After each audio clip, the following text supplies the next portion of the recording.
ժողովրդավարության բաստիոնի իշխանությունն արվում։ Մոռացվել է 2024-ի հունիսի 12-ը։ Նոր փաստահավաք գործունեություն են սկսում փաստաբանները։ Խորհրդարանի շենքի մոտ ոստիկանական վայրագություններից եւ բիշտ ուժի կիրառումից բոլոր տուժածների վկայությունները պետք է իմի բերեն ու ներկայացնեն ՄԱԿ-ի կառույցներին։ Եթե նույնիսկ իրանց ասելով անկարգություն կար կամ դրա անհրաժեշտություն կար ուժ կիրառելու, կարող բջջրցան լիներ, կարող արդյունքաբեր գազ լիներ, ենթադրենք, բայց ոչ մի անգամից այս կարգի էլի։ Շատ բան է խառնվել ժողովուրդն եկեմ ամեն ինչ գլխիվա շուռ եկել։ Եսայիի պատմությունը մի առանձին բաժնով կներկայացնեն ՄԱԿ-ի փորձագետներին։ Եթե բեկորային չեն կիրառել, ինչի է իմ ամբողջ խավանդակն ու որովայնը թևերս վառած ու բեկորների մեջ։ 44-օրյա պատերազմի մասնակիցը թշնամու գնդակից փրկվել, Երևանի սրտում էր վիրավորվել ձեռքից։ Նրա 3 մատներն էին հեռացրել։ Փորձում էին համոզել, որ քաղաքացու ձեռք է պոկվել, մինչդեռ ակնհայտ էր, որ նման բան չկա։ Քաղաքացին վիրահատվել է եւ նրա ձեռքերի մատներից 3-ը հեռացվել են, ինչի համար ցավում եմ։ Ցավում էր Փաշինյանը։ Ուրեմն ինչու Եսայիի գործով մինչև հիմա մեղադրյալ չկա։ Փոխարենը հենց մատները կորցրած տղայի հետ է մեկ այլ զարհուրելի բան պատահել։ Շատ պատահաբար տեղեկացել ենք մի զարհուրելի իրադարձության մասին, որը տեղի է ունեցել նախընտրական շրջանում։ Թվում է, թե ժողովրդավարական եւ իրավական պետությունում այս մարդու նկատմամբ պետք է լինի հատուկ ուշադրություններ։ Բայց ոչ, Ալեն Սիմոնյանի պահանջով քրեական հետապնդում է սկսվել հաշմանդամություն ձեռք բերած Եսայիի նկատմամբ։ Պատահաբար հանդիպելով Ալեն Սիմոնյանի շքախմբին, ցույց տալով եւ վնասված ձեռքը, ասել է սրա համար դուք պետք է պատասխան տաք։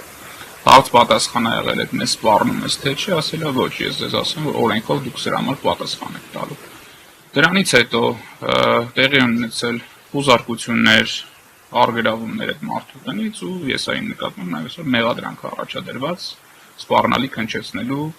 վերաբերյալ։ Ինչ են ասելու ՄԱԿ-ի փորձագետները, երբ ստանան այս փաստերը։ Երբ իրենք վերջնական եզրակացությունը բերեն, սա չափազանց մեծ ապտակ է լինելու։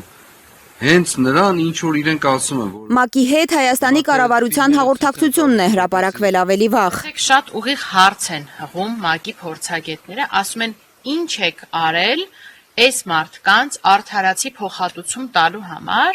Երկար տեքստ են գրել են ոստիկանական գվարդիան ենք բարեփոխել, դատավորներին ենք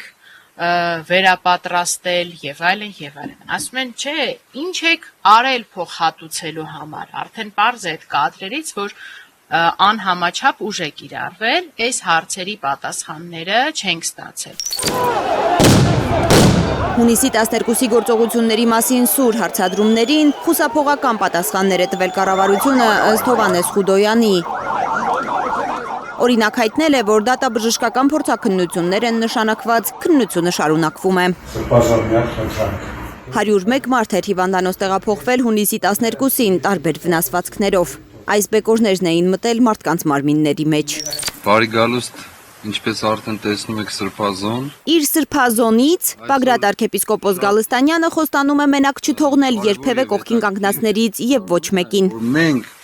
ոչ թե ահաբեկիչներ ենք, այլ հակաահաբեկիչներ ենք։ Մենք դուրս ենք եկել ահաբեկություն իրականացնողների դեմ։ Իրենք են ահաբեկիչները, որոնք ահաբեկել են ամբողջական իմաստով մեր ազգը, մեր երկիրը, մեր սուրբ եկեղեցին եւ բոլոր մարդկանց։ Պարզ քաղաքացիներին են ահաբեկում այսօր, պարզ քաղաքացիներին։ Չնայած ճնշումներին, Սրբազան պայքարի առաջնորդն ու իրավապաշտպանները վստահեցնում են, իրավական ու քաղաքական հարթություններում պայքարը միայն թեժանում է, միջազգային հանրությունը օրեցօր ավելի հստակ է տեսնում բռնապետական միտումները Հայաստանում։ Լարա Արաքելյան, Անի Ղանդիլյան, Հայլուժ։